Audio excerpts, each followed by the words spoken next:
Sir.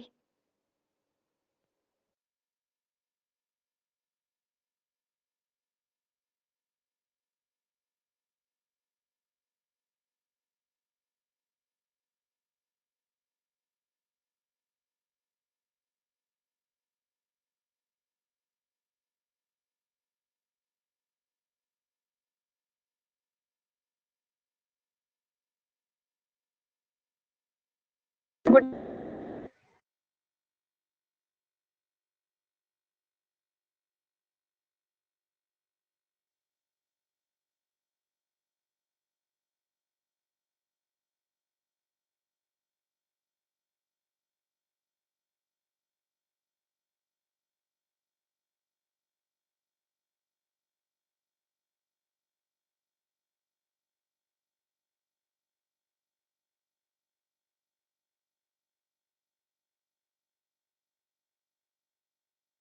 Sir.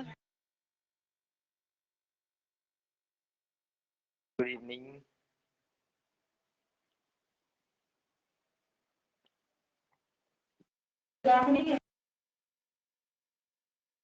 Good evening sir.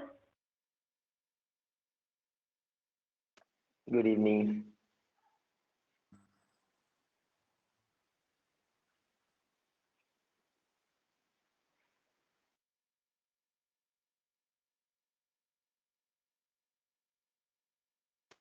नहीं, आवाज तो आ रही होगी ना क्लियर? यस सर, क्लियर आ रही है। तब ठीक है फिर।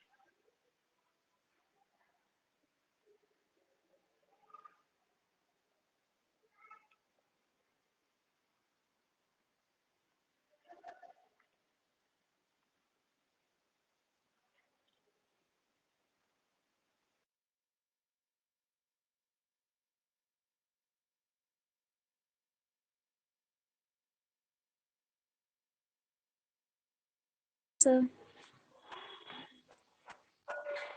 Good evening sir. Good evening.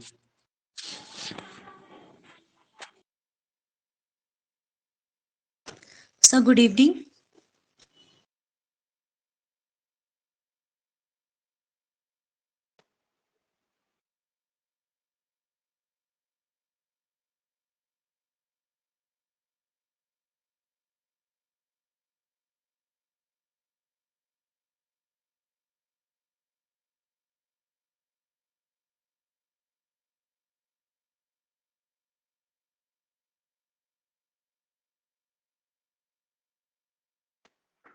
देखिए, जब आपसे क्वेश्चन पूछा जाए ना तब आंसर दीजिएगा, ठीक है? प्लीज कोई माइक मत ऑन कीजिएगा ऐसे, ठीक है ना? Okay sir. जी सर। जब आपसे कोई क्वेश्चन पूछा जाए, इससे क्या होता है ना, फिर क्लास जो कि रिकॉर्ड हो रहा है वो खराब हो सकता है। कोई अगर दोबारा देखना भी चाहे तो फिर उसके लायक नहीं बचता है। इसलिए जितना पूछना आ रहा है उतना पूछिए आराम से। सर वैसे ये और ऐप बेहतरीन बहुत से। अच्छा है, रिकॉर्ड भी हो जाती है अच्छे से, अपने बाद में भी देख सकते हो। जी। तो वैसे मैं पूरी कोशिश करता हूँ कि मैं इतने इजी वे में समझाता हूँ एक एक चीज, ताकि आपको दोबारा पूछने की ना जरूरत पड़े। लेकिन फिर भी अगर आपको जी लगता है कि समझ में नहीं आ रहा तब आप पूछिएगा। मैं खुद ही पूछ लेता हूँ, जब मैं पूछता हूँ कि भाई समझ में आया कि नहीं आया, उस समय आप बोल दीजिए कि सर एक बार और बताइए। बस इतना बोल के आप छोड़ दीजिए, फिर मैं बता दूंगा। ठीक है? सभी चीजों को पहले इंश्योर कर लीजिएगा। जी सर।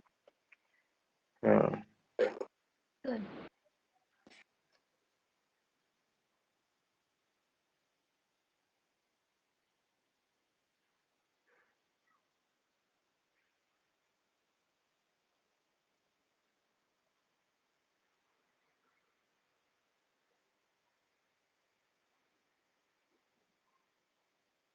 ये शिवानी कौन है भाई? मैंने पूछा था शिवानी कौन है ये? Yes sir, my name is Shivani, I am from Saharanpur. Sir Shweta Chaudhary ने आपसे बात की होगी। This is my second class today sir. अच्छा, तब ठीक है। मैं वही उतनी देर से ग्रुप में पूछ रहा था उसके बाद। सर आई डिड चलिए नॉट ठीक हियर है, दैट्स व्हाई। कोई प्रॉब्लम नहीं है।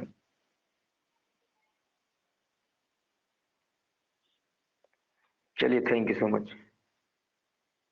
Thank you sir. 905222 ये किसका है नंबर?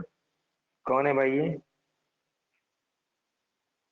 देखिए अपने नाम से आईडी बनाइएगा, मुझे बहुत प्रॉब्लम होती है ना अटेंडेंस मार्क करने में सर। कौन है ये इसका लास्ट में 228 है ये? सर ये मेरा है। Good evening sir, Ruby. Good evening ma'am, अपना नाम लिखिएगा मैम अपनी आईडी पे, ठीक है? सर प्रॉब्लम ना मुझे हो पता हमें। नहीं कहाँ पे लिखा जाएगा। चलिए बताते हैं, बाद में आपसे बात करते हैं। जी सर, जी sir. Good evening, good evening, good evening.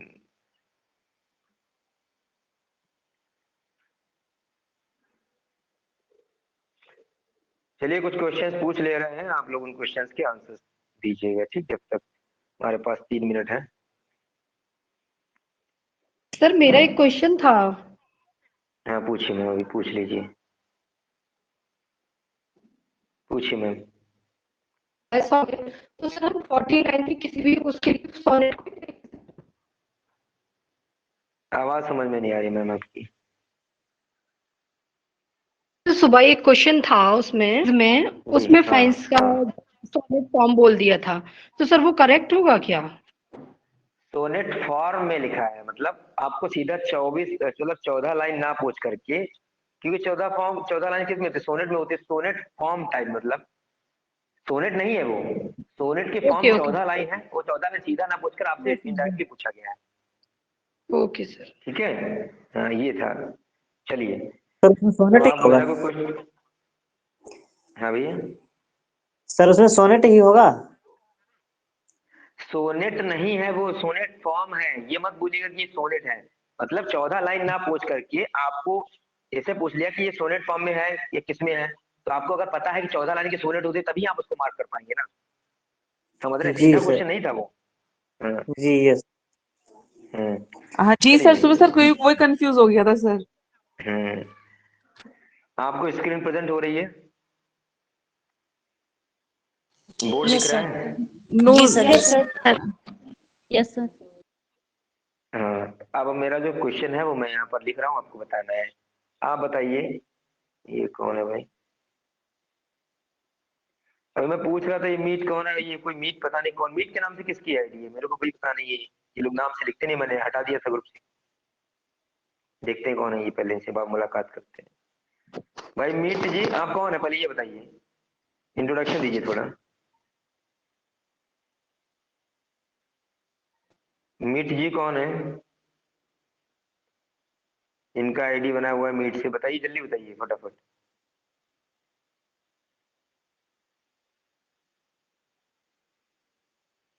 कोई मीट है क्या? कोई मीट है क्या? सर वो ग्रुप में लिख रही है मोहिनी।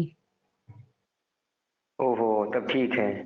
चलिए मैं उतनी देर से पूछ रहा था, नहीं बताया। चलिए मेरा क्वेश्चन था, बताइए। मैंने उसमें आपको एक दिया था मीनाड करके, तो बताइए हु वाज मीनाड? मतलब ये ग्रीक रोमन की गॉड गॉड ऑफ है वाइन, या Greek? God of wine, Greek Greek God of God wine. God God of हाँ वाइन। ठीक है, चलिए वेरी गुड। कोई वुमेनिश अब अगला क्वालिटी। बताइए। हाँ चलिए अगला क्वेश्चन बताइएगा। अगला क्वेश्चन मेरा ये है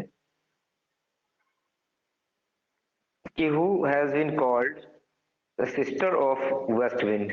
सिस्टर बताइए किसको बोला गया वेस्ट विंड स्प्रिंग को? Spring spring spring. Spring spring. Anyone? Akanksha ji, Akanksha ji को कोई जानता है?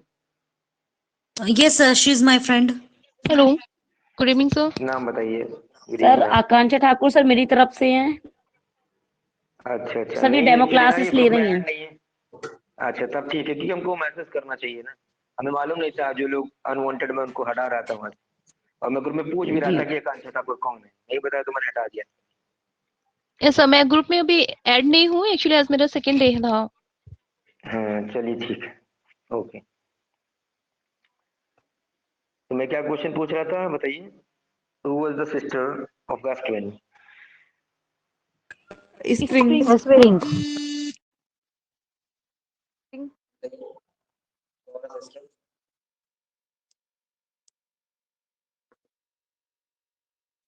Am I audible? Yes, sir. Yes, sir. अभी आ रहा है। sir. तो बताइए जल्दी, सर कमेंट बॉक्स में स्प्रिंग लिख दीजिएगा। स्प्रिंग स्प्रिंग, ठीक है, very good.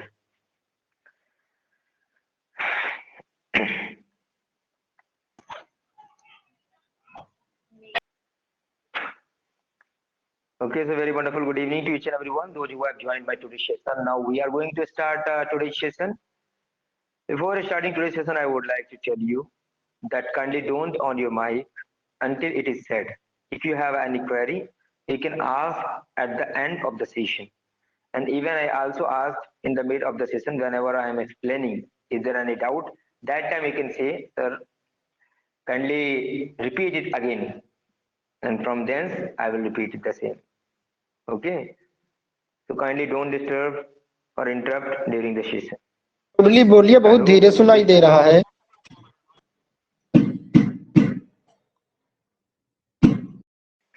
Am I perfectly audible to each and everyone? Yes, sir. Yes, sir. Perfectly audible. Sir थोड़ा सा तेज बोलिए, सुनाई कम दे रहा, मतलब धीरे सुनाई देता है। अरे मैं बहुत तेज बोल रहा हूँ। यहाँ सर थोड़ा सा स्लो सुनाई देता है, इसीलिए सर बोला था हमने। ओके सर, शुरू करते हैं आज का सेशन। सर बहुत स्लो सुनाई दे रहा है, अभी सही आ रही थी।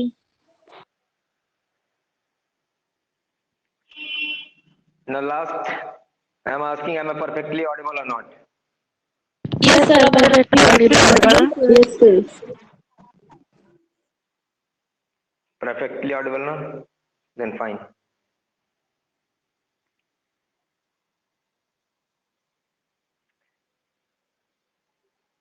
चलिए तो हम लोग बढ़ रहे हैं और आज सेक्शन नंबर 3 हम लोग देखने वाले हैं। लास्ट के 2 सेक्शंस हम लोग कवर कर लिए थे कल, और हम लोगों ने देखा था कि किस तरीके से यहाँ पर पहले हम लोगों ने पहले सेक्शन में बात की थी अर्थ पे क्या इम्पैक्ट रहता है वेस्ट विंड का। दूसरे में हम लोगों ने देखा कि ईयर में क्या उसका इम्पैक्ट रहता है। तो हम लोगों ने देखा था कि जो वेस्ट विंड है वो एक जस्ट लाइक डोम के तरह काम कर रहा है ना। क्यों?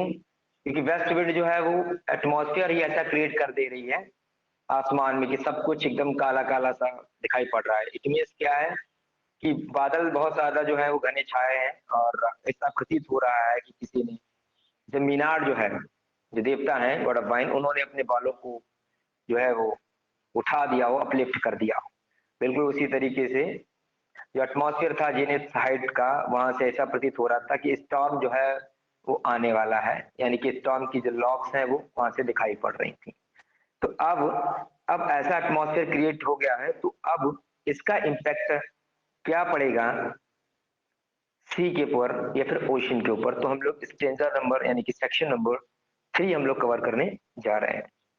तो यहाँ पर ध्यान से सुनिएगा। Thou who didst waken from his summer dreams, the blue Mediterranean where he lay, lulled by the coil of its crystalline streams। यहाँ पर पोएट कह रहा है कि चूंकि भी हम लोग पीछे देख चुके हैं कि ऐसा एटमॉस्फेयर क्रिएट होगा जिससे बहुत ज्यादा बारिश भी हुई है ना, लाइटनिंग भी हुई और हेल भी यानी कि ओले भी वहां से गिरे, क्योंकि ऐसा एटमॉस्फेयर क्रिएट हो गया था। तो अब इन लाइन्स में क्या पोएट कह रहा है? कह रहा है कि दाऊ मतलब वेस्ट विंड, हु डिडस्ट वेकन, जिसने वेक कर दिया है, जिसने जगा दिया है, फ्रॉम हिज समर्स ड्रीम। किसको जगाया यहाँ पर है? इसके समर ड्रीम से। द ब्लू मेडिटेरेनियन सी, जो मेडिटेरेनियन सी है वो अपने समर ड्रीम में खोया हुआ था, लेकिन चूंकि ऐसा एटमॉस्फेयर क्रिएट हो गया, वेस्ट विंड ने ऐसा एटमॉस्फेयर क्रिएट कर दिया जिससे क्या हुआ कि जो मेडिटेरेनियन सी जो समर ड्रीम्स में था अपने, अब वो उसे जाग गया है। ठीक, तो यहाँ पर हमारे लिए सी का नाम इंपॉर्टेंट हो जाता है। आप यहाँ पर 2 नाम देखेंगे ओशन के, हो सकता है हमारे एग्जाम में पूछ ले कि भाई बताइए which were 2 seas which were mentioned in ode to west wind। कौन से ऐसे 2 सीज थे जिनके विषय में पोएट ने बात की है ode to west wind में? तो हमारा आंसर पहला आएगा मेडिटेरेनियन, दूसरा हमारा आएगा अटलांटिक ओशन। ठीक, तो मेडिटेरेनियन सी और अटलांटिक ओशन, इन 2 केस में बात की है। तो यहाँ पर जो समर ड्रीम से किसको जगाया है, तो मेडिटेरियन को। और ये कहाँ था, क्या कर रहा था, तो लिखा है वेयर ही ले learn by the coil of his crystalline stream. In crystalline stream का मतलब समझिए आप, क्रिस्टल आप जानते हैं एकदम शीशे के टुकड़े जैसे होते हैं, एकदम चमकदार। तो इसकी जो धाराएं हैं, जो मेडिटेरियन सी की जो धाराएं हैं वो कैसी क्रिस्टलाइन है, मतलब एकदम शाइनिंग करती हुई क्रिस्टल जैसी स्ट्रीम्स हैं। उनकी क्वाइल्स ने, क्वाइल्स का मतलब इस तरीके से वो बह रही हैं जल धाराएं, तो इनकी म्यूजिक ने, क्रिस्टलाइन के क्वाइल्स की म्यूजिक ने, ठीक है, जिसमें वो सोया हुआ था, समर ड्रीम्स में खोया हुआ था, उस चीज से अब वो जाग गया है। और उसके वेकन होने का कारण क्या है, वेस्ट विंड। पोएट सिंपल में भी अगर हम इसको बोलें तो पोएट ये कह रहा है कि वेस्ट विंड ने जो मेडिटेरियन, ब्लू मेडिटेरियन जो सी था, जो कि अपने क्रिस्टलाइन स्ट्रीम की, मतलब लल आप जानते हैं लोरी में या फिर धुन में या फिर कह सकते हैं म्यूजिक को सुनकर वो सोया हुआ था, समर ड्रीम्स में खोया हुआ था, अब वो वहां से जाग गया है। तो इन 3 लाइंस का मतलब आपको क्लियर हो गया या नहीं? हाँ जी सर। Yes sir. फाइन। अब आगे बढ़ते हैं 3 लाइन पर। अब ये जो है कहां पर ब्लू मेडिटेरियन सी की बात कर रहा है और ये कहां पर सोया हुआ था, तो देखिए बिसाइड प्यूमाइस आइजल, यानी कि आयल इन वेस बे, वेस बे, ये कहां पर था, एक प्यूमाइस आइजल है, ठीक है, आयल है, यानी कि मतलब एक आइलैंड बता रहा है। और ये आइलैंड कहाँ है, एक बेस बे है, एक ये नेपलीज में एक बे है, इसका नाम है बेस, ठीक, बे।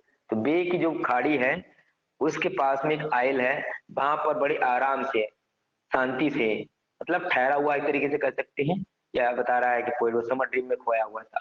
तो बेसिकली अब आप एक चीज यहाँ पर समझ पा रहे होंगे कि भाई सोते तो आदमी है, लेकिन अभी यहाँ पर पोएट बता रहा है कि ब्लू मेडिटेरियन अपने समर ड्रीम्स में खोया हुआ था, है ना। तो बेसिकली अब कोई भी नॉन लिविंग थिंग्स थोड़ी ना ड्रीम दे सकती है, तो इसका मतलब क्या है कि यहाँ पर पैथेटिक फैलेसी का यूज किया गया है, ठीक है। तो वो वहां पर था और वहां पर क्या कर रहा था, बैस बे के पास में क्या कर रहा था, and Shaw in sleep old places and towers. तो वहां पर एक जो बे है, मान लो यहाँ पर कोई वगैरह बे वगैरह रही होगी और यहाँ पर ओल्ड प्लेसेस बने हुए हैं और टावर्स बड़े बड़े ऊंचे हैं, वहां पर आराम से अपने समर ड्रीम्स में मेडिटेरियन सी खोया हुआ था। तभी क्या होता है, बहुत तेजी से उधर से हवाएं चलती हैं, बारिश भी बहुत तेज, तो हलचल से मच जाती है, जिस कारण वो जाग जाता है। तो यहाँ बोला है quivering within the waves intentional day. तो वो क्या करने लगा, जैसे ही वेव जो है वो इंटेंसर हो गई और तीव्र हो गई दिन में, तो अब क्या था, वो ब्लू मेडिटेरियन जो सी था वो कांपने लगा। अब ब्लू मेडिटेरियन सी थोड़ी ना कांपने लगा, मतलब उसमें हलचल सी पैदा हो गई। अब हलचल सी पैदा हो गई, इसलिए क्या, वो भी जो बिल्कुल रेस्ट कर रहा था, जो समर ड्रीम्स में खोया हुआ था, वो फिर से जाग गया। तो वेस्ट विंड ने ब्लू मेडिटेरियन सी को एक तरीके से डिस्टर्ब कर दिया, ठीक। तो इन 3 लाइन्स का मतलब ये था। अब आपसे एक क्वेश्चन यहाँ से इस तरीके से फ्रेम हो सकता है कि बताओ where the blue Mediterranean sea was lost in summer dreams, कहां पर था वो। तो आपको याद होना चाहिए प्यूमाइस आइजल, ठीक, ये होगा। आइल नहीं दिया है तो अगर बे दिया है तो आप बेस बे आंसर टिक कीजिएगा, ठीक है। से मान लो फ्लोरिडा बे है, कोई भी आपको बे करके दे देगा तो आपको आंसर यहाँ पर देना है बेस बे लिखा हुआ है, ये वाला आपका आंसर सही होगा। क्लियर है ये चीज? Yes sir. ठीक है। अब आगे बढ़ते हैं, अगली 3 लाइंस का मतलब समझते हैं। अब आगे बढ़ रहा है, तो all overgrown with azure mosses यानी moss and flowers so sweet the sense faints picturing them thou for whose path the Atlantic levels पार। अब देखिए, अब अभी मेडिटेरियन सी को डिस्टर्ब कर दिया है, उसको उसके समर ड्रीम से हटा दिया, मतलब जगा दिया है। तो अब आगे बढ़ रही है, अब ये पहुंचेगी कहां पर, अटलांटिक ओशन की तरफ। तो बढ़ रही है कि ऑल ओवर ग्रोन विथ एजोर। देखिए जो भी एजोर का मतलब मैंने आपको कल बताया था, बेसिकली एक तीव्र हवा होती है, लेकिन यहाँ पर इसका वैसे इसका जो लिटरल मीनिंग होता है वो होता है कोई चीज ब्लू कलर की हो, ठीक है। वैसे एजोर का मतलब फ्रेश एयर होता है, लेकिन अगर लिटरल मीनिंग की बात करेंगे तो ब्लू होता है। तो मोसेस का मतलब समझ लो, मोसेस क्या होता है। देखो इस बार के आईएएस के पेपर में क्वेश्चन पूछा गया था कि बताइए ऐसी कौन सी चीजें हैं जो ग्रो होती हैं लेकिन उनको जमीन की यानी कि सॉइल की जरूरत नहीं पड़ती है। तो उसमें आपका आंसर एक मॉस था और दूसरा लाइकेन था। मॉस और लाइकेन ये ऐसी चीजें होती हैं जो इनको मिट्टी की जरूरत नहीं पड़ती है, पत्थर पर भी ग्रो हो जाती है। ठीक, तो पोएट क्या कह रहा है अब आप समझिएगा। जैसे अटलांटिक ओशन की जो सरफेस रही होगी या फिर उसके आसपास में कहीं पर भी जो मोसेस, एक तरीके से प्लांट समझ लीजिए, छोटे छोटे से प्लांट्स होते हैं और जो फ्लावर्स हैं वो ग्रो हुए हैं, जो ब्लू कलर के हैं और बहुत स्वीट लग रहे हैं। और the sense faints picturing them, जो सेंस जो है वो क्या कर रहा है, फेंट हो जा रहा है। पिक्चरिंग देम मतलब जब उनको देख रहे हैं तो जो हमारा सेंस है वो उनको सही से नहीं देख पा रहा है क्योंकि वो फेंट हो जा रहे हैं। ऐसा क्यों हो रहा है तो आपको नीचे लाइन में समझ में आएगा कि दाऊ क्योंकि तुम, मतलब एक बार फिर से समझ लो। जैसे मान लो ये मान लो ओशन की सरफेस है और वाटर एकदम स्टेबल है। अभी अगर आप कोई चीज देखेंगे तो आपको अच्छी तरीके से दिखाई दे जाएगी सरफेस की, लेकिन यही अगर वाटर रन कर रहा हो या फिर वाटर में हलचल हो तो फिर वो जो नीचे प्लांट्स या फिर और सारे जो जू प्लैंक्टन या फोटोप्लैंक्टन जो होते हैं सरफेस पे या साइड में, ठीक है, तो वो चीजें आपको एकदम क्लियर नहीं दिखेंगी। तो वही पोएट बोल रहा है कि जो मोसेस और जो फ्लावर्स हैं जो बहुत स्वीट है, लेकिन अब इनको इनकी जो पिक्चर है इनको देख रहे हैं तो फेंट हो जा रही। क्यों? क्योंकि दाऊ, क्योंकि तुम जो हो ना, पर हुज पाथ, अब तुमने अपना रास्ता बदल दिया है। कहाँ बदल दिया है, कहाँ पहुंच गए हो? The Atlantic levels power. अब आप अटलांटिक लेवल पर पहुंच गई हो और वहां पर अपने पावर्स का आप जो है दिखावा कर रही हो, यूज कर रही हो। ठीक, अब जब अटलांटिक की तरफ बढ़ गए तो अटलांटिक ओशन में कौन सी सिचुएशंस क्रिएट होंगी वो नीचे लाइंस में आपको देखने को मिलेगी। तो इन 3 लाइंस का मतलब समझ में आया हो तो बताइए पहले। Yes sir. Yes sir. जी तो सर। अब जब यहाँ पर पोएट बोल रहा है कि जब आप अटलांटिक में पहुंच गई हो तो अटलांटिक लेवल्स पार क्लीव देमसेल्व्स इनटू चैस्म। अब क्या होगा, अब देखो क्लीव का मतलब होता है स्प्लिट कर देना, ठीक है, और चैस्म का मतलब आप समझ लियो छोटे छोटे से ऐसे कोई कण समझ लो उनमें। जैसे आप जो देखते हैं जब पानी स्टोन से स्ट्राइक करता है तो आप देखते होंगे कि उसके छोटी छोटी बूंदे जो हैं एकदम ऐसे नहीं लगता कि कोई डायमंड्स जैसे हमने बिखेर दी हो, वो ऐसा हमको दिखाई पड़ता है। यस और नो? Yes sir. आपने कभी पानी को टकराते हुए देखा है? आई होप देखा होगा, है ना? तो जैसे ही क्या है कि आप उसमें भी अटलांटिक ओशन में भी जब हलचल मच जाती है तो Atlantic Ocean, please mute your mic, तो प्लीज म्यूट योर माइक। तो अटलांटिक ओशन में भी हलचल सी मच जाती है तो जिससे क्या होता है कि उसका जो वाटर है वो क्लीव हो जा रहा है देमसेल्व्स अपने आप में इनटू चाप। चाप का मतलब आप समझ सकते हैं कोई छोटे छोटे से मतलब एक तरीके से डायमंड नुमा में, ठीक, तो उसमें वो बिखर जा रहे हैं। वाइल माने जबकि, फार बिलो, और ये तो ऊपर की बात है, इसके नीचे की बात करें यानी कि सरफेस पे थोड़ा नीचे जाएं समुद्र के, सो द सी ब्लूम्स, तो नीचे आप देख पाएंगे कि जो सी है वो ब्लूम्स किया हुआ है विद ओजी वुड्स। देखिए ओजी वुड्स का मतलब कुछ नहीं होता, ओजी जो है वो यहाँ पर प्लांट्स का नाम है, आप याद रखिएगा, ठीक है। तो ओजी वुड्स का मतलब आप प्लांट्स का नाम समझिए, और ये सरफेस पे है अटलांटिक ओशन की, ठीक। तो नीचे जो है सी ब्लूम कर रहा है, ओजी वुड्स वहां पर है, वुड्स का मतलब जंगल, अब जंगल तो होगा नहीं, सीधी सी बात, छोटे छोटे प्लांट्स होंगे नीचे। विच वियर्स, जो महसूस कर रहे हैं या फिर जो धारण किए हुए the shapeless foliage of the ocean. अब शेपलेस का मतलब कुछ ऐसे फ्लावर्स प्लांट्स नीचे हैं जिनकी कोई शेप नहीं है। फोलियस का मतलब यहाँ पर फ्लावर से है, शेपलेस फोलियस का मतलब फ्लावर से, उनका कोई आकृति नहीं है विशेषकर, ठीक है, वो ओशन की सरफेस पर दिखाई पड़ रहे हैं। ऊपर में तो वाटर जो है वो क्लीव हो जा रहा है छोटे छोटे कणों में, और नीचे जो सी है वो ब्लूम कर रहा है ओजी वुड से और शेपलेस जो प्लांट्स हैं उनसे, ठीक। तो ये चीज समझ पा रहे हैं, मतलब ये चीज समझेंगे कि किसी ने इनको डिस्टर्ब कर दिया है। फिर से समझने की कोशिश कीजिएगा, इसका सीधा मीनिंग ऊपर से नहीं, बल्कि अब जब आपको नेक्स्ट स्ट्रेंजर्स जब हम एक्सप्लेन करेंगे तब आपको समझ में आएगा। पोएट कह रहा है कि अटलांटिक ओशन है, अटलांटिक ओशन के ऊपर जो वाटर है वो स्ट्राइक कर रहा है और वो क्लीव हो जा रहा है, अपने आप में स्प्लिट हो जा रहा है। और जबकि नीचे की बात करें तो नीचे कुछ प्लांट मतलब ओजी बूट्स वगैरह है और कुछ शेपलेस प्लांट्स हैं, वो कुछ जान रहे हैं। वो क्या जान रहे हैं अब आपको समझ में आएगा। वो ये महसूस कर रहे हैं नो दाई वॉइस, वो तुम्हारी आवाज को पहचानते हैं। और जब वो आवाज पहचान लेते हैं तो क्या होता है, suddenly grow grave with fear, वो डरने लगते हैं। कौन डरने लगता है, किसके लिए यूज हो रहा है यहाँ पर, किसकी बात चल रही है यहाँ पर? सर जो नीचे प्लांट्स लगे हुए हैं, सैपलेस वेरी गुड फोलिएज। आंसर, हाँ वेरी गुड। जो ओजी बूट्स और सैपलेस फोलिएजेस हैं वो इनकी आवाज को पहचान पा रहे हैं, किसकी, वेस्ट विंड को। उनको एहसास हो गया कि वेस्ट विंड जो है ब्लो करने लगी है, वो अटलांटिक ओशन के ऊपर आ गई है, और जिससे क्या हो रहा है, वो डर जा रहे हैं। ठीक है, और डरने के बाद क्या होगा, एंड ट्रेम्बल, और अपने आप में कांपने लगते हैं, एंड दे स्पॉइल देमसेल्फ, और अपने आप में ही वो नष्ट हो जाते हैं। समझ रहे हैं, डिस्पॉइल हो जाते हैं अपने आप में ही, क्योंकि उनको इतना डर लगने लगता है, उनको मालूम हो गया कि अब तो वेस्ट विंड आ गई, पूरी हलचल से बचा देगी और जो कुछ है वो सब नष्ट हो जाएगा। तो अपने आप में भी वो डर के मारे अपने आप में ही वो ट्रम्बल करने लगते हैं और बर्बाद हो जाते हैं। ठीक, तो इन लाइंस का ये मतलब था। आगे पॉइंट बोला है ओ हियर।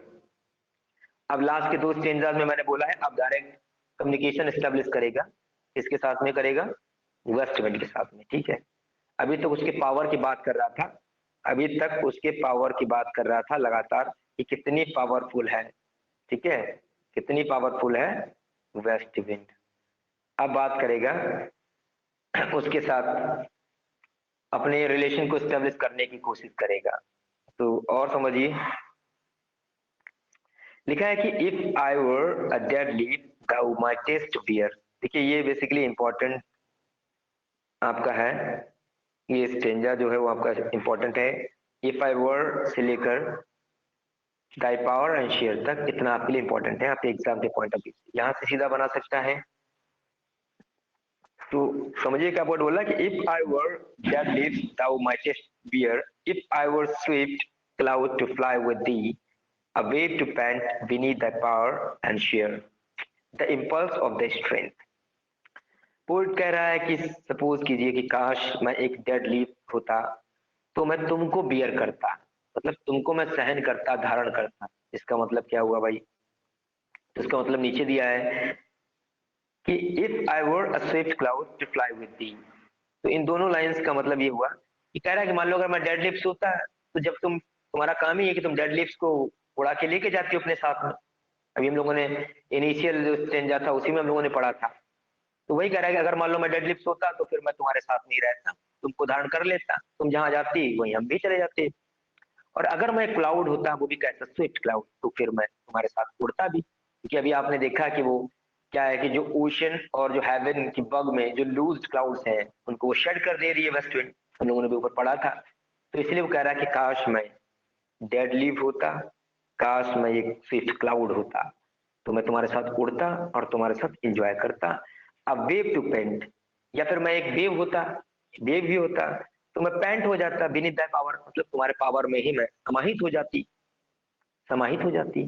तो यहाँ पर आप तीन चीज समझिए, अगर क्वेश्चन आ जाए कि what the poet want to, what the poet wishes to be so that he can be with west wind, वो क्या होना चाहता है जिससे कि वो वेस्ट विंड के साथ में रह सके। तो ये तो हो गया क्या होना चाहता है, वो आजा क्या नहीं होना चाहता है। तो आपको पता है कि बोल रहा है कि मैं डेड लिप्स हो जाता, या फिर वो क्लाउड हो जाता, या फिर वो एक वेव हो जाता। तो तीन चीजों के विषय में उसने बात की है। ठीक है, ये हमारे लिए इंपॉर्टेंट है, बात समझ पा रहे हैं। तो क्वेश्चन यहाँ से हो सकता है कि भैया बताइए which thing he didn't wish to be a part of west wind, मतलब कौन सी चीज उसने विश नहीं की है वेस्ट विंड का एक पार्ट होने के लिए। तो हमको पता है कि वो चाहता है डेड लिफ्ट हो जाए और क्लाउड हो जाए और ये होता है, तीन ही चीजें हैं, चौथा जो भी होगा वो आपका ऑप्शन वही होगा। ठीक, तो अब अगर वो उसकी मतलब अगर वो वेव हो जाएगा और वेव होके क्या हो जाएगा, उसकी पावर में समाहित हो जाएगा, जब पावर में उसके समाहित हो जाएगा मतलब पेंट हो जाएगा। पेंट का मतलब तो वैसे होता है हाँपना, होता है हाँपना तो मतलब है नहीं, मतलब उसकी पावर को वो अच्छी तरीके से समझ पाएगा, मतलब पोएट जो है अगर वेब बन जाएगा उसकी पावर को समझ पाएगा। तो फिर उसके बाद में क्या करेगा, ये सब चीजों को समझने के बाद में क्या करेगा, तो यहाँ बोल रहा है एंड शेयर, तब मैं शेयर करूंगा the impulse of the strength, तब मैं बताऊंगा कि तुम कितनी शक्तिशाली हो, तुम्हारी इम्पल्सेस जो है कितनी शक्तिशाली है, समझ रहे हैं, तुम कितने शक्तिशाली हो। आगे बोल रहा है ओनली लेस फ्री देन दाउ, बोल रहा है कि तुम तो मान लो बहुत ज्यादा फ्री हो, लेकिन मैं बिल्कुल लेस फ्री हूँ, आपकी अपेक्षा मैं बहुत कम फ्री हूँ। ओ अनकंट्रोलेबल, ये हमारे लिए मोस्ट इंपॉर्टेंट है। यहाँ से यहाँ पर वेस्ट विंड बोल रहा है और उसी तरीके से अपने आप को भी यहाँ पर रिप्रेजेंट कर रहा है हमारा पोएट। क्यों? क्योंकि अभी आप आगे की लाइंस में ये समझने वाले हैं कि बोल रहा है कि मान लो मैं जब बच्चा था, तो बेसिकली बच्चे तो वैसे भी अनकंट्रोलेबल होते हैं, उनको लोग कुछ भी कर देते बोलते हैं अरे वो तो बच्चा है छोड़ दो।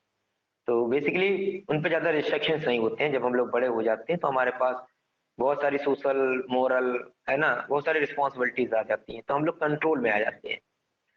तो पोएट अब वेस्ट विंड को बोल रहा है वो कंट्रोलेबल, मतलब तुम भी अनकंट्रोलेबल हो और मैं भी अनकंट्रोलेबल था एक जमाने में, मतलब बचपन में। तो बोला वो uncontrollable if even I were as in my boyhood and could be the comrade of the wanderings over heaven, as then when to outstrip the sky's speed and scare seemed a vision I would never have striven, and thus with thee in prayer in my sore need. अब poet क्या बोल रहा है?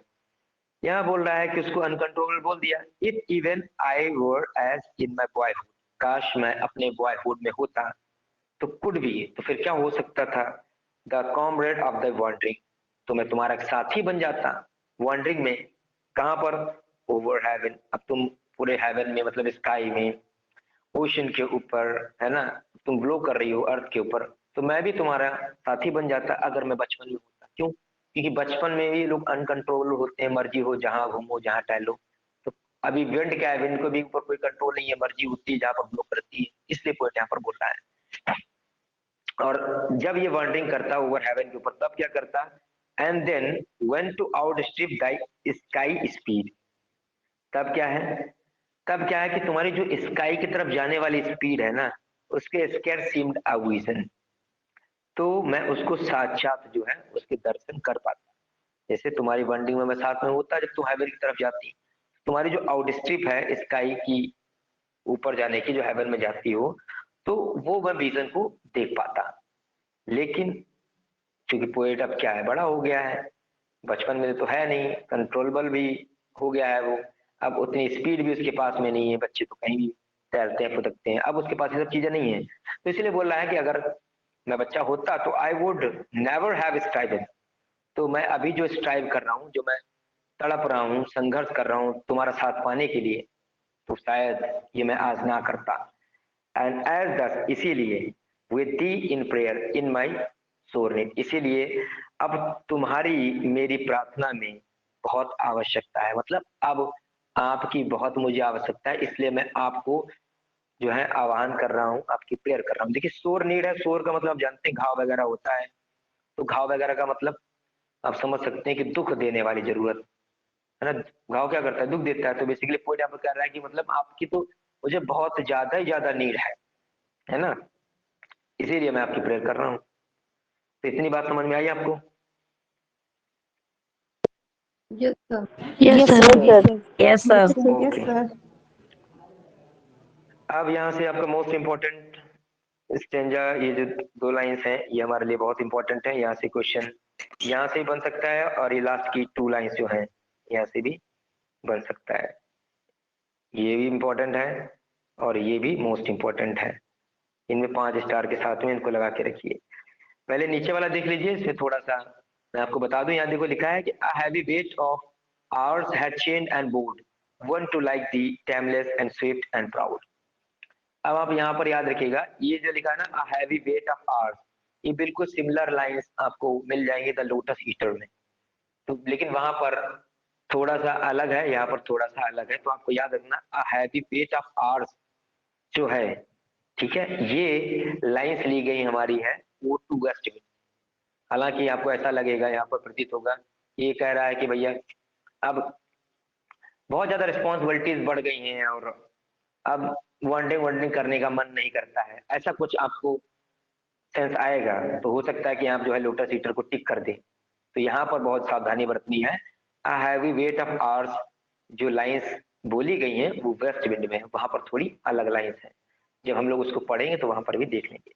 तो अब poet ऊपर बोल रहा है O lift me as a wave a leaf a cloud.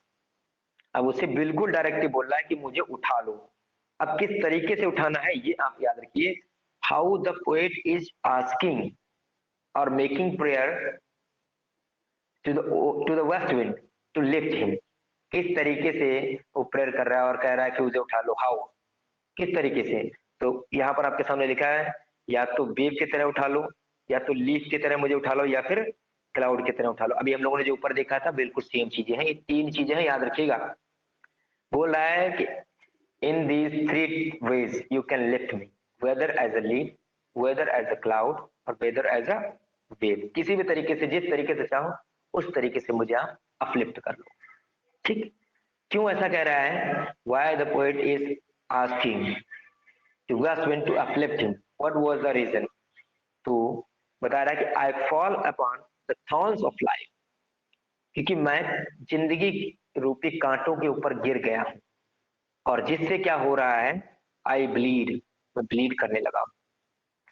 अब जिंदगी रूपी कांटे कौन से हो सकते हैं, तो आप समझ सकते होंगे कि भाई वो अब सांसारिक चीजों में पड़ गया है, परिवार हो गया होगा, समाज है ना, अपने कंट्री के प्रति रिस्पॉन्सिबिलिटीज होंगी, फैमिली के प्रति रिस्पॉन्सिबिलिटीज होंगी, तो इन सब चीजों में आकर वो क्या है कि बंध गया। तो वही लिख रहा है यहाँ पर, a heavy weight of hours, एक बहुत ज्यादा हैवी वेट पड़ गया है आवर्स का। आवर्स का मतलब घंटों का, घंटों का मतलब क्या है कि मतलब डे से लगाइए कि दिन रात उसके ऊपर रिस्पॉन्सिबिलिटीज बनी रहती हैं, और जिसने क्या कर दिया, उसको चेंड कर दिया है, बांध दिया है, एंड बोर्ड, उसने उस चीज को झुका दिया है। मतलब रिस्ट्रिक्शंस उसके ऊपर बहुत ज्यादा आ गए हैं और रिस्पॉन्सिबिलिटीज बहुत ज्यादा आ गई है। रिस्ट्रिक्शन के कारण वो चेंड है और रिस्पॉन्सिबिलिटीज के कारण वो बोर्ड हो गया है, इसलिए अब वो जो करना चाह रहा है वो नहीं कर पा रहा है ना। तो समझ में आई? तो इसीलिए बोल रहा है कि अगर आप मुझे उठा लोगे तो क्या होगा, तो 1 2 लाइक सी, तो एक मैं भी तुम्हारे जैसे हो जाऊंगा। कैसे? अब यहाँ पर देखिए, विंड को, वेस्ट विंड को क्या क्या बोला है, उसको बोला है टेमलेस हो तुम, स्विफ्ट भी हो, और तुम प्राउड भी हो। मतलब तुम टेमलेस हो, तुम्हें कोई, तुम्हारे पर कोई बाउंडेशन नहीं है ना, कोई रिस्ट्रिक्शन नहीं है, तुम स्विफ्ट हो, मर्जी हो जहाँ जा सकती हो और अपने ऊपर प्राउड भी फील कर सकती हो। But all these things are not with me, because I have chained and bored because of the restrictions of the society, family, and because of the responsibilities of a country, family, and friends. And these all kinds of things have bored me and chained me. And that's why I am bleeding now. ठीक है, इतनी lines का मतलब समझ में आया आप सभी को? Yes sir. Yes sir. अब आप मुझे बताइए, अब आप मुझे ये बताइए। यस प्लीज सर, ये हैवी वेट वाली एक बार लाइंस आप रिपीट करेंगे सर, थोड़ा हमें कंफ्यूजन है। आ माने एक, हैवी माने बहुत, वेट माने वजन, ऑफ माने का, आवर्स माने घंटों के, है ना। एक बहुत ज्यादा, है ना, बड़े घंटों के वजन ने मुझे चेंड माने बांध दिया है, एंड बोर्ड का मतलब झुका दिया है। अब घंटों ने थोड़ी ना उन्हें बांध के रखा होगा, झुका दिया होगा। घंटों का वजन मतलब क्या है, कि मतलब जो दिन रात की जो रिस्पॉन्सिबिलिटीज है, भाई 24 आवर्स होते हैं दिन रात, जो दिन रात की जो रिस्पॉन्सिबिलिटीज हैं उनके रिस्ट्रिक्शंस ने, और कुछ रिस्पॉन्सिबिलिटीज भी है, घर की होगी, परिवार की होगी, फ्रेंड्स की होगी, उन सब चीजों में वो दब गया है। समझ रहे हैं? अब वो फ्री नहीं रह पा रहा है, वो कंट्रोलेबल हो गया है, अनकंट्रोलेबल नहीं है वो। ठीक, तो इसीलिए बोल रहा है कि मैं भी तुम्हारे जैसा होना चाहता हूँ, टेमलेस, कोई रोके ना, कोई टोके ना, स्विफ्ट, मतलब इतना स्विफ्ट कि मर्जी हो, जहां पर आप चाहे चले जाएं, और कुछ होना चाहिए हमारे पास प्राउड फील करने के लिए, जो तुम्हारे पास में है। ठीक है, तो समझ में आई? यस आगे, बिल्कुल आगे। Thank you sir. Please mute your mic. तो अब लास्ट का स्टेंजा है, लास्ट का सेक्शन है, सेक्शन नंबर 5, वो हम लोग पढ़ने जा रहे हैं, इसको ध्यान से समझिएगा। बाद में फिर हम लोग क्वेश्चंस वगैरह भी करेंगे लास्ट में। तब तक आप ध्यान देते रहिएगा कि किन किन चीजों पर मैंने फोकस कराया है, ठीक है, और वो ही अति महत्वपूर्ण है आपके एग्जाम के लिए। ये मैं चैलेंज कर रहा हूं, अगर इससे कहीं भी क्वेश्चन है किसी भी एग्जाम में, चाहे नेट तक पूछ लें, ये आपसे गलत नहीं होगा। जितने भी क्वेश्चन जितना भी टफ बना ले, अगर आपने इसे जिस तरीके से मैंने पढ़ाया और आप उसको पढ़ेंगे तो बिल्कुल एक चैलेंज है ओपन वाला, कि एक भी क्वेश्चन गलत आपसे तो गलत नहीं होगा, इसने पढ़ाया। ठीक सर तो अभी जी सर मुझे ये वाली लाइन क्लियर नहीं हुई, the comrade of thy wanderings over heaven. यहाँ समझो, if even I were as in my boyhood, काश मैं बिल्कुल वैसे होता जैसे कि मैं अपने बॉयहुड में होता, तो कुड भी हो सकता था the comrade of the wandering, जैसे तुम यहाँ वहां भटक रही हो तो मैं भी तुम्हारे साथी हो जाता, कॉमरेड का मतलब साथी हो जाता।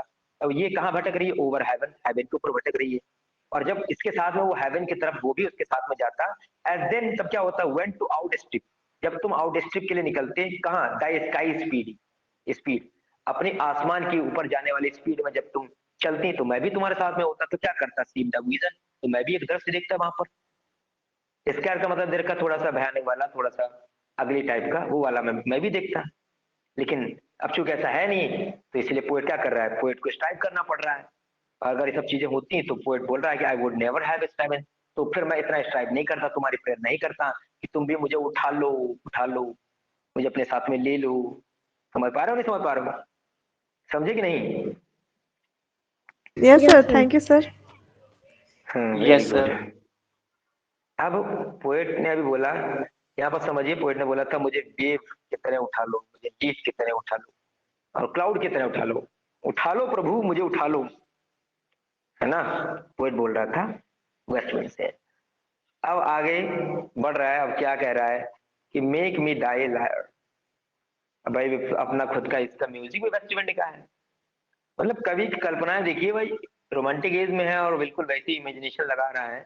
तो पोएट कर रहा है कि मेक मी दाई लायर। अब आप इस चीज को समझिएगा, बहुत बड़ी बात यहाँ पर बोलने वाला है, ठीक है?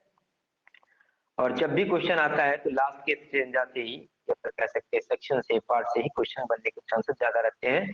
किस तरीके से बनेंगे वो सारी चीजें हम लोग देखेंगे और देखते भी हैं। तो पोएट सर कह रहा है ये कि क्वेश्चन मेक मी, लायर वाला आया था पिछली बार फिलअप में। जी बिल्कुल, तो मैं इसीलिए हर एक चीज वो आपको डिफाइन कर दे रहा हूँ, कहीं से भी आ जाए, कैसे भी आ जाए, आपसे गलत नहीं होना चाहिए बस कुल मिला के। सर प्रीवियस ईयर वाला जो एलटी का पेपर है वो प्रोवाइड करा दीजिए sir. I will search out ma'am, होगा तो बिल्कुल जरूर देंगे, ठीक है? Thank you sir. चलिए, मेक मी दाई लायर, आप मुझे अपना लायर बना लीजिए। Even as the forest is, यहाँ तक कि जैसे कि तुम फॉरेस्ट में रहती हो, समझ रही हो? तो जिस तरीके से तुम फॉरेस्ट में निवास करती हो, फॉरेस्ट में ही अपना जो भी है गीत वगैरह गाती हो, उसी तरीके से मुझे भी अपने साथ में रख लो, मुझे अपना लायर बना लो। तो क्या होगा? What if my leaves are falling like its own, क्योंकि जिस तरीके से फॉरेस्ट जो है, तो बात समझिए, यहाँ पर बहुत गहरी बात कह रहा है, अगर आप समझेंगे नहीं तो लंका लग जाएगी, वो समझ में नहीं आएगा। कह रहा है कि मुझे अपना लायर बना लो। क्यों क्यों कह रहा है? Even as the forest is, यहाँ तक कि फॉरेस्ट भी क्या करते हैं, उनकी लीव्स फॉल होने लगती हैं। जब ये वेस्ट विंड फॉरेस्ट में एंटर करती है तो फॉरेस्ट की लीव्स जो है वो फॉल होने लगती हैं। और लीव्स कौन सी फॉल होंगी, पहले सुन लीजिए, उसके बाद में माइक ऑन कीजिए। Please mute your mic, please mute your mic. मतलब क्या लगा रहता है आप लोगों को, बीच में ही माइक ऑन कर देते हैं। सेशन शुरू होने से पहले बताओ, बीच में भी बताओ, मतलब सेशन को खराब कर देना ही है। फिर से वही चीज बताओ। पोएट कह रहा है कि मुझे अपना लायर बना लो। अभी इस चीज को भूल जाओ, क्यों कह रहा है कि मुझे लायर बना लो, क्यों कह रहा है? इतना याद रखो कि जिस तरीके से फॉरेस्ट में जैसे ही वेस्ट विंड एंटर करती है, तो वेस्ट विंड क्या होता है कि जो फॉरेस्ट में जो लीव्स होती है, वो लीव्स भी कैसी होंगी, वो होंगी डेड। कैसी लीव्स होती है? Dead leaves. और जैसे ही फॉरेस्ट में वेस्ट विंड एंटर करती है, वो डेड लीव्स ऑटोमेटिकली क्या होती है, वो फॉल होने लगती है। तो समझ रहे हो? मतलब जैसे ही वेस्ट विंड एंटर किया फॉरेस्ट में, अपने लायर को बजाने लगी, संगीत निकालने लगी, उससे क्या हुआ कि ऑटोमेटिकली लीव्स जो है फॉरेस्ट की वो गिरने लगी। ठीक है जी, एक पॉइंट इतना हो गया। तो अब इसने ऐसा क्यों बोला, कारण क्या था? तो अब मैं आपको यहाँ समझा दे रहा हूँ। क्योंकि पोएट कह रहा है जब इसे आप अपना लायर बना लोगे, इसके लायर के ऊपर आप कोई म्यूजिक प्ले करोगी, तो इसके जितने भी डेड थॉट्स हैं, ये इसके अंदर जो भी डेड थॉट्स आ रहे हैं वो सब क्या हो जाएंगे, वो सब खत्म हो जाएंगे और उनकी जगह पर न्यू थॉट्स रिबॉर्न हो जाएंगे। जैसे आपने देखा था कि डेड लिप्स को वहां से वेस्ट विंड अपने साथ लेके आती है, उनको गड्ढे में डाल देती है, फिर वहां से नए सीड्स और नए प्लांट्स जो है स्प्राउट होने लगते हैं, है ना। उसी तरीके से इसके अंदर भी जो डेड थॉट्स हैं, जब वो लायर बना लेगी वेस्ट विंड और उसके ऊपर जब अपनी म्यूजिक को प्ले करेगी तो इसके डेड थॉट्स चले जाएंगे, नए थॉट्स आ जाएंगे। जैसे तुम जब फॉरेस्ट में एंटर करती हो और फॉरेस्ट में जब लीव्स होती हैं वो फॉल होने लगती हैं। बात समझ में आई? इतनी बात समझ में आई कि नहीं आई? यस सर, यस यस तो पोएट बोल रहा है कि make me thy lyre even as the forest is, बिल्कुल वैसे ही जैसे कि फॉरेस्ट है। What if my leaves are falling like its own, मेरी भी लीव्स बिल्कुल वैसे ही गिर रही जैसे कि इसकी खुद की मतलब जैसे फॉरेस्ट की लीव्स गिर रही वैसे मेरी भी लीव्स गिर रही है। अब मेरी भी लीव्स का मतलब कौन से? डेड थॉट्स है। I am talking about dead thoughts, ठीक है। कैसे? The tumult of the mighty हार्मोनीज, क्यों? क्योंकि टमल्ट का मतलब होता है वैसे बहुत ज्यादा डिस्टर्ब क्रिएट कर देना, शोर शराबा। ऑफ द माइटी हार्मोनीज, हार्मोनीज का मतलब तो वैसे हम जानते हैं समाज मतलब एक तरीके से संयोजन होता है, समायोजन होता है, but that is not kind of harmonies. मतलब जैसे ही तुम अपनी ताकत से, फुल ताकत से अपनी मतलब ध्वनि को निकालती हो, फिर कह सकते हैं जैसे तुम अपनी पूरी ताकत से फ्लो करती हो तो उससे एक टमल्ट सा पैदा होता है और उससे फिर ये क्या होती है, ध्वनि निकलने लगती है। जैसे आपने देखा जब हवा चलती है तो सर सर सर सर सर सर सर सरसराहट की बहुत तेज आवाज आती है। That is the tumult and that is the mighty harmony. बात समझ पाए नहीं समझ पाए आप? यस और नो? जी सर ट्यूमल्ट का मतलब बता दीजिए सर। टमल्ट का मतलब वॉइस ऑफ एयर। शोर शराबा। हाँ, वॉइस ऑफ एयर। सर जब लायर तेज का हवा मतलब चलेगी सर, लायर का मतलब भैया एक वाद्य यंत्र है, एक म्यूजिकल इंस्ट्रूमेंट है, ठीक है। Thank you. चलिए please mute mic, please mute mic. बोलना ना पड़े प्लीज, बंद कर लिया कीजिए तुरंत। क्वेश्चन पूछा, रिप्लाई दिया, तुरंत ऑफ कर लिया। ठीक, आगे बढ़ते हैं। इतनी बात समझ में आ गई आपको? कोई दिक्कत? No sir. चलिए वेरी गुड। अब क्या होगा? So the tumult of the mighty harmonies, ये क्या करेगी? Will take from a both a deep autumnal tone. तो बॉथ लगाया है, बॉथ ये समझिए, बॉथ दोनों के अंदर जो ऑटम वाली टोन है, दोनों मतलब एक तो फॉरेस्ट में ऑटम सीजन रिफ्लेक्ट हो रहा है, दूसरा पोएट के अंदर बिल्कुल पतझड़ सा हो गया, उसके अंदर नए विचारे नहीं आ रहे हैं। तो जैसे ही एक टमल्ट क्रिएट करेगी अपनी माइटी हार्मनी से, तो क्या होगा? जो दोनों के अंदर जो ऑटम वाले टून है, जो संगीत फ्लो हो रहा है, वो क्या हो जाएगा? वो खत्म हो जाएगा। विल टेक, हम लोगों से ले लोगी, हम लोगों से ये जो ऑटम वाली टून अंदर जो चल रही है, समझ रहे हैं? मतलब सैडनेस वाली जो टून है या डेड थॉट जो है वो सब चले जाएंगे, है ना। तो स्वीट दो इन सैडनेस, अच्छे तो हैं लेकिन क्या है, सैडनेस वाली फीलिंग अंदर जो है, तो ऑटम वाली टोन है फॉरेस्ट के अंदर, हमारे अंदर, इन दोनों चीजों की अपनी माइटी हार्मनी से आप इनको ले लेंगे। बस समझ में आई? तो फिर क्या होगा? जब ये सब डेड थॉट चले जाएंगे तो बेसिकली नए थॉट फिर से इमर्ज हो जाएंगे। Do you understand the point or not? Yes sir. Yes sir. हाँ यस सर। ठीक है, वेरी गुड। अब बोल रहा है कि be thou spirit fierce my spirit be thou me impetuous one. Impetuous one का मतलब ये जो है, इसको अनरूली बोला है। इम्पीचुअस का मतलब होता है अनरूली, जिसके अंदर मतलब सभ्यता ना हो। तो क्योंकि अनकंट्रोलेबल है तो बेसिकली इसलिए फिटनेस को अनरूली भी बोला है। तो आप अनरूली भी मार्क कीजिएगा, स्पिरिट भी बोल के रखा है, ठीक है, और फायर स्पिरिट भी बोला हुआ है, तो उसी का आह्वान कर रहा है। तो क्यों बोल रहा है ऐसा, क्यों बोल रहा है? तो यहाँ समझिए, लिखा है drive my dead thoughts over the universe. जो भी यूनिवर्स के ऊपर मेरे डेड थॉट्स हैं उनको आप ले जाओ, लाइक द वेदर्ड लीव्स। किस तरीके से? उन वेदर्ड लीव्स के तरीके से, जिस तरीके से आप वेदर्ड लीव्स को ड्राइव करके लेके जाती थी और फिर नए वहीं से पेड़ पौधे स्प्राउट होने लगते थे, उसी तरीके से हमारे जो इस यूनिवर्स के ऊपर जो भी डेड थॉट्स यहाँ पर फ्लो कर रहे हैं सबको लेके जाओ, और उसके बाद में क्या कर दूं, to quicken a new birth, इनमें नई जान डाल दो, मतलब हमारे अंदर नया विचार उत्पन्न कर दो, है ना। And by the incantation of this word, जो मैं इस इंकेंटेशन का मतलब होता है पूजा जाप करना, जो मैं इस वर्ष के थ्रू लोगों को तक पहुंचा पाऊं, मतलब हमारे अंदर जो डेड थॉट्स हैं, जो पुराने थॉट्स हैं, उनको आप डेड लीव्स की तरह लेके जाइए और हमारे अंदर नए थॉट्स को इमर्ज कीजिए, ताकि मैं इस वर्ष में इनकेंटेशन उनका जो है मतलब मंत्र उच्चारण कर सकूं, ठीक है। ये पोएट बोल रहा है। तो अब अगर क्वेश्चन यहाँ से एक तरीके से बन जाए कि how the poet is asking to the dead to west wind to take his dead thoughts, किस तरीके से उसके डेड थॉट्स को ले जाने के लिए बात कह रहा है वो वेस्ट विंड से, तो किस तरीके से, Withered leaves. Like, very good, Like withered leaves. Withered leaves. बिल्कुल सही है।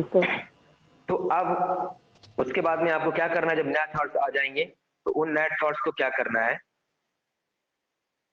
Scatter as from an unextinguished hearth, उनको क्या करना है, आपको स्कैटर कर देना है।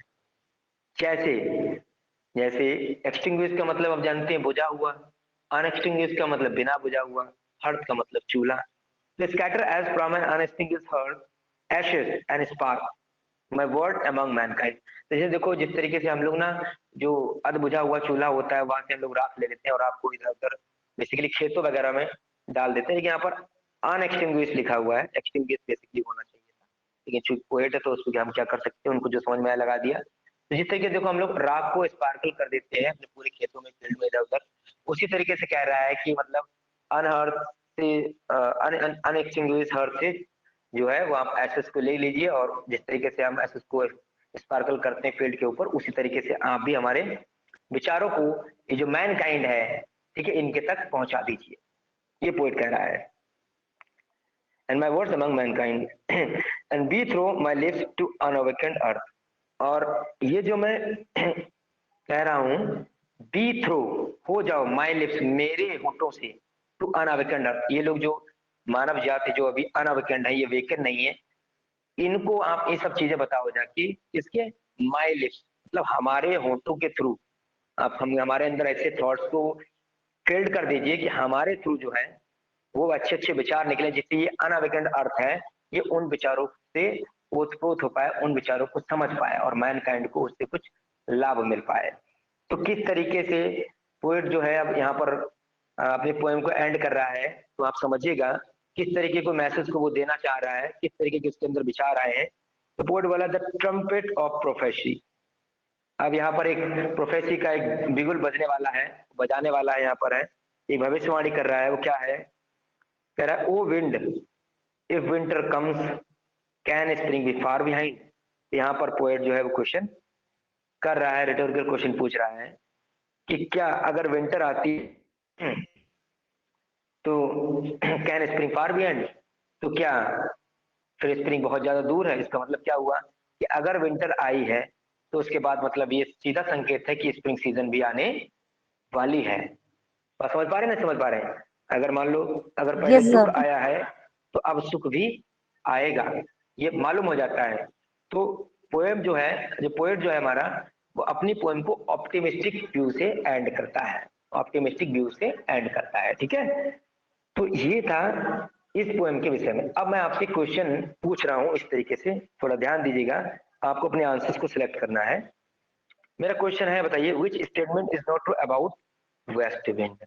वेस्ट विंड के विषय में, O to west wind, O to west wind के विषय में कौन सा स्टेटमेंट सही नहीं है, वो मैं क्वेश्चन आपसे पूछने जा रहा हूं। तो आपके लिए ऑप्शन नंबर ए है,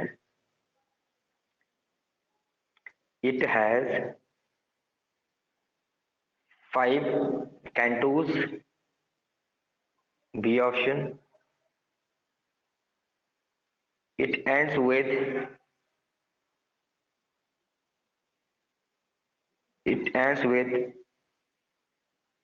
optimism, C option, it has rhyming scheme like A B A, B B,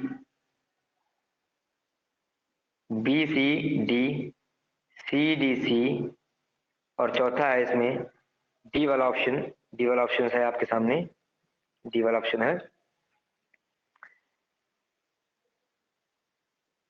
there was a mention of 2 oceans। 2 ocean का हुआ है, एक मेडिटेरियन प्लस अटलांटिक। तो इसमें से आपका सर कौन सी सा ऑप्शन सी गलत है? C A B A B C B D it हाँ, शुड very सर good answer। A B A B C B होता है। ए बी ए हाँ, बी बिल्कुल सही सी आंसर है, बी इसका होगा। आंसर सी डी सी गलत डी आंसर हो ई गया डी। इसका। जी बिल्कुल सही आंसर है। तो इस तरीके से आप फाइंड आउट कर सकते हैं। यस और no? Okay yes yes sir. Yes sir. आपको जो बताया गया होगा आप उसको समझ पाए होंगे। तो आज के लिए बस इतना ही, बाकी हम लोग कल एक नई पॉइंट के साथ मिलते हैं। तो thank you so much for being with us in today's session. Let's see tomorrow. So thank you so much. Have a great day. Thank you so much.